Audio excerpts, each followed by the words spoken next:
First of all, introduction. An injection tray is a sterile, organized tray set up by a nurse containing all necessary equipment to safely administer an injection to a patient. Means injection tray एक sterile, organized tray set होता है nurse के द्वारा containing all necessary equipment. मतलब उसमें जो भी जरूरी इक्विपमेंट्स होते हैं एक सेफली इंजेक्शन को देने के लिए पेशेंट को बहुत सारी चीजें उस ट्रे में होती है. Why proper preparation matters. क्यों प्रॉपर प्रिपरेशन आवश्यक है, जरूरी है. It prevents infection and cross contamination between patients, saves time during the procedure, everything is ready and in order. ठीक है, मतलब prevent infection and cross contamination, infection और cross contamination को रोकती है पेशेंट के बीच, पेशेंट और जो प्रोसीजर के बीच में. Saves time during the procedure, उस बीच में जो समय बचता है. और एवरीथिंग इज रेडी, सब कुछ रेडी रहता है, ऑर्डर पे रहता है, one by one. Ensure correct dose and route of administration without error. तो करेक्ट डोज और रूट क्या होना है वो पहले से इंश्योर है. Build patient confidence and organise nurse appears professional, upholds the nurse's legal and ethical duty of care. ये सारी चीजें अगर मेंशन की जाए, पहले से मेंटेन की जाए, तो किसी भी प्रोसीजर को करने में कोई दिक्कत नहीं होती. First of all types of injections, routes क्या क्या होते हैं. The injection tray is set up based on the route of administration. First of all, intradermal, subcutaneous, intramuscular and intravenous. पहले बात करेंगे इंट्राडर्मल की. A site that is inner forearm या upper back, angle 5 to 15 degree, volume 0.01 से लेके 0.1 ml, needle 26 to 27 gauge, short, use allergy, TB testing, especially जिसको Montoux test है. Subcutaneous, that is mentioned with SC and this is intradermal mentioned with ID. ध्यान रखेंगे. Side इसकी abdomen, outer arm and thigh होती है. Angle 45 to 90 degree, volume 0.5 ml से 1.5 ml, needle 23 to 25 gauge, short, use insulin या इपैक. ठीक. Next is intramuscular, side deltoid, वास्कस, lateralis and nuclear. Generally maximum deltoid और nuclear पे यूज करते हैं. Angle 90 degree, volume 1 to 5 ml, 1 से 5 ml तक दे सकते हैं. Needle 21 to 23 gauge, long, use vaccines and antibiotics. Okay, and it is being mentioned IM, intramuscular. IV, that is intravenous IV, side anticoagulant या dorsal membrane, angle 15 to 30 degree, volume as prescribed by doctor, needle 18 to 22 gauge, cannula and use fluids या medications के लिए दिया जाता है. तो ये इस तरीके से इंट्राडर्मल, सबक्यूटेनियस, इंट्रामस्कुलर और इंट्रावेनस इंजेक्शंस इस रूट से दिए जाते हैं. Equipment needed for the injection tray. क्या क्या इक्विपमेंट जरूरत होता है. Sterile tray, clean dry cleaning tray और इंजेक्शन ट्रे. सिरिंजेस में एप्रोप्रिएट साइज 1 ml, 2 ml या 5 ml. नीडल्स की बात करें तो correct gauge and length for route. Prescribed drug acting alcohol, vial और प्रीफिल्ड सिरिंज. डाइल्यूट और sterile water if reconstitution is needed, अगर उसको दोबारा बनाना है. Antiseptic serve, 70% isopropyl alcohol swabs. Sterile gloves, correct size for the nurse. Sharps, container, puncture proof, placed on tray. Drug chart and /MAR, that is called medication administration records. Gauge water for post injection pressure. Label, that is markup to label the syringe if needed. And waste bag, yellow clinical waste bag nearby. तो इतनी चीजें आपको available करके रखनी हो तो best होगा. आपको कोई भी काम करने के आराम से आप कर सकते हैं. अब स्टेप बाय स्टेप बात करें. Step 1, hand hygiene. Hand hygiene is the single most important step in preventing health care associated infection. WHO 6 step hand washing technique. Palm to palm, rub both palms together. Right palm over left dorsum. Interlaced fingers and vice versa. Palm to palm with fingers interlaced. Backs to fingers to opposing palms with fingers interlocked. rational rubbing of right thumb clasp in left palm and vice versa, and rotational rubbing of fingertips of right hand in left palm and vice versa. So duration should be 20 seconds, at most more than 20 seconds with a soap or water, more than 15 seconds with alcohol based hand rub. याद रखिएगा. Step 2, gather and check equipment before picking up each item. Check expiry date, never use expired items. Inspect packaging, must be intact, dry and unbroken. Verify sterility indicator if present on packaging. Check ampoule oblique vial for cracks, cloudiness or particles. याद रखिएगा अगर कोई ampoule या vial अंदर से cloudy है, जैसे सफेद सा है या उसका टेक्सचर चेंज हुआ है या धुंधला सा है या उसमें कोई पार्टिकल्स है, तो पहले असेस करके तभी उसको फाइनल करें. हो सकता है आपको गड़बड़ भी हो सकता है. Confirm drug date, dose, concentration and batch prescription. एक बात यहाँ ध्यान रखिएगा, एक्सपायर डेट सबसे पहले चेक करिएगा. फिर confirm drug name, dose, concentration, batch prescription. Check patient allergy का ध्यान रखेंगे. स्टेटस बिफोर ड्रॉइंग अप याद रखिएगा.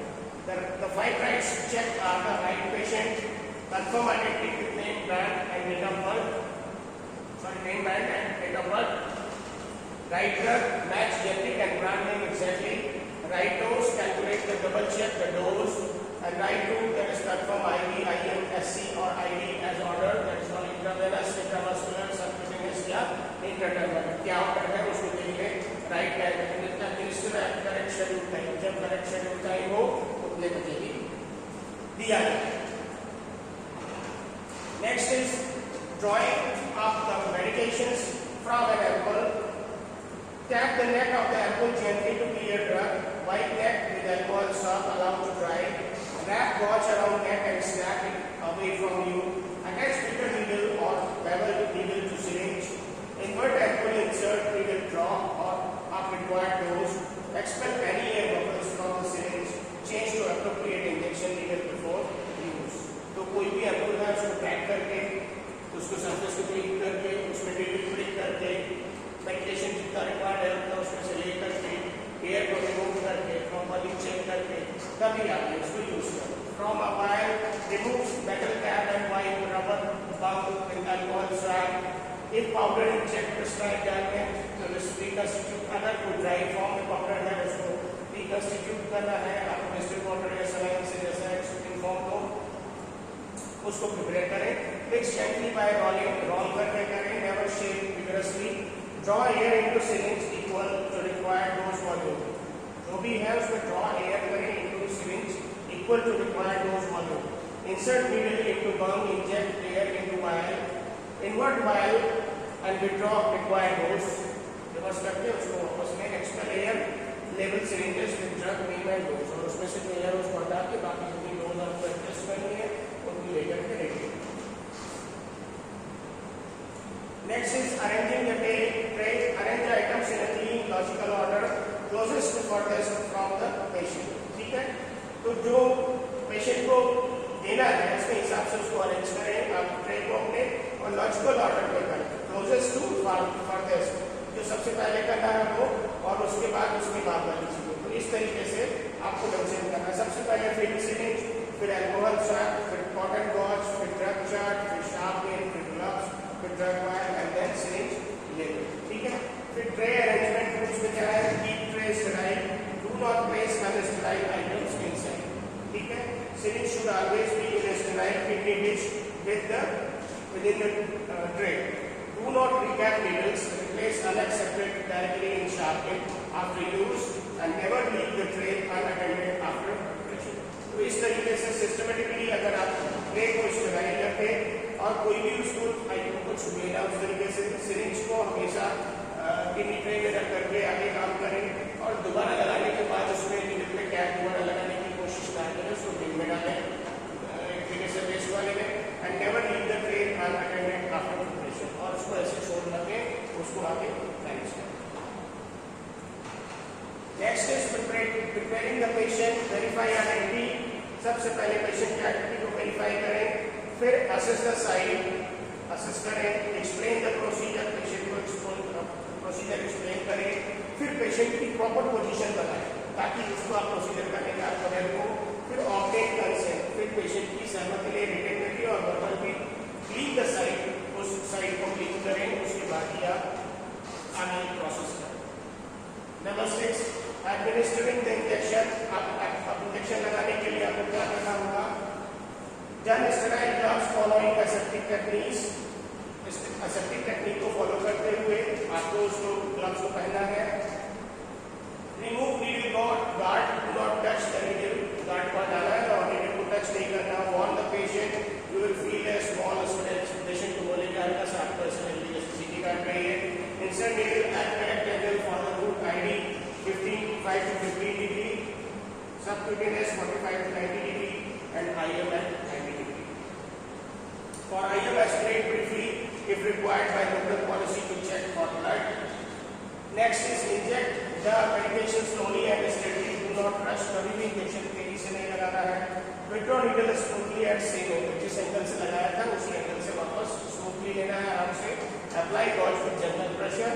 Do not rub the site. Site को रब नहीं करना है। अगर आप सबक्यूटेनियस सिजारिंग या इंसुलिन दे रहे हैं, dispose of needle and cap directly into sharp container immediately। और उस needle को आपको recap नहीं करना है, उसको sharp container में करके मेडिकल वेस्ट के फॉर्म में हटा देना।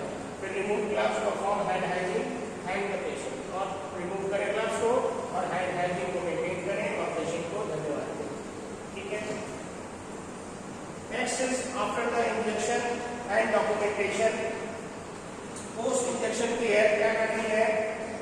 Observe patient for at least 15 to 30 minutes. याद रखिएगा, कभी भी इंजेक्शन लगाने के बाद पेशेंट को कम से कम 15 से 30 मिनट ऑब्जर्व करिए किसी एलर्जी या एनाफिलैक्सिस के लिए।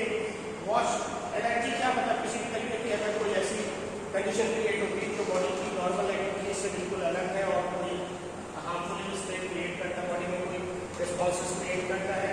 और एनाफिलैक्सिस एक ऐसी कंडीशन है जिसमें बहुत ही विग्रस रिएक्शन होती है और लाइफ थ्रेटनिंग भी हो सकती है। Check for redness, swelling and localized pain at the site. Ask patient if they feel dizzy, faint or short breath, मतलब कोई फील पेशेंट चक्कर जैसा या घूमने जैसा तो नहीं लग रहा है या कुछ सांस लेने में तो दिक्कत नहीं। और small plaster adhesive dressing if needed, अगर जरूरत है। Ensure patient is comfortable before leaving, और एश्योर करिए, इंश्योर करिए कि पेशेंट जाने से पहले ठीक लग रहा है। Provide patient education about the medication given, जो दिया गया है उसके विषय में थोड़ा सा उनको एजुकेट करिए। Record adverse reactions immediately if any अगर कोई एडवर्स रिएक्शन होती तो इमीडिएटली इन्फॉर्म करना।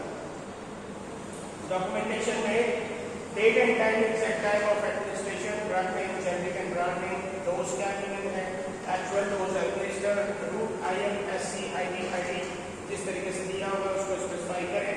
Nurse signature, full signature and patient response, tolerance, side effect and complaints. If it was not documented, it was not, अगर नहीं लिखा गया है तो नहीं किया है। Common mistake to avoid not checking expiry date, ये कभी नहीं होना चाहिए, हमेशा एक्सपायरी डेट को चेक करना है। फिर उसके बाद स्किपिंग हैंड हाइजीन, कभी भी ऐसा ना करें कि अपना हाथ आप न धुलें प्रॉपर। फिर रिकैपिंग द नीडल, ध्यान रखेंगे उसको रिकैप नहीं करेंगे। इंजेक्शन विदाउट वेरीफाइंग पेशेंट, किसी भी पेशेंट को बिना पेशेंट को कंफर्म किए जाने बिना, वेरीफाई किए बिना आप इंजेक्शन नहीं लगाएंगे। एयर बबल्स इन सिरिंज, एयर बबल्स सिरिंज में नहीं होने चाहिए, क्योंकि अगर सिरिंज में होते हैं आपने पेशेंट को पुश कर दिया तो एयर एम्बोलिज्म हो सकता है, जिसकी वजह से जान भी जा सकती है। रॉन्ग इंजेक्शन एंगल, अगर रॉन्ग इंजेक्शन एंगल आप लगाते हैं तो टिश्यू लेयर डैमेज हो सकती है, उसकी वजह से पेन हो सकता है और आगे कॉन्सिक्वेंसेस भी क्रिएट हो सकती है। Rubbing the site after subcutaneous injection, जो सबक्यूटेनियस इंजेक्शन दिए जाते हैं उसमें रबिंग नहीं की जाती है। Rubbing after subcutaneous dependent on insulin causes bruising, उसकी वजह से जगह ब्रूज हो सकता है, नीला पड़ सकता है and under absorption rate significantly, और उस जगह पे एब्जॉर्प्शन रेट घट सकता है। फेलियर टू डॉक्यूमेंट, अब डॉक्यूमेंट नहीं करते हैं तो गलत बात होगी। Omitting documentation can lead to double dosing, legal liability and breakdown in continuity of care. तो ये 6-8 चीजें विशेष तौर पर ध्यान रखनी है कि इनमें से जो पॉइंट्स मेंशन किए गए उनको बहुत ध्यान रखना। And last is preparing the perfect injection tray, perform through hand hygiene using WHO 6 system techniques, check the 5 rights patient, drug, dose, route and time, inspect all equipment, expiry, sterility and integrity, draw up medication using correct aseptic technique, arrange tray logically, keep the field sterile, prepare, position and consent patient before injection and dispose safely, observe and document immediately. So these are the very key things. The safety of the patient is the law of all laws. That is very, very crucial and important. So if we do this in a very, very right manner, in a very appropriate manner, the things are being mentioned in that, I hope the things will be in a very good manner to all of you and it will be so good for the patient.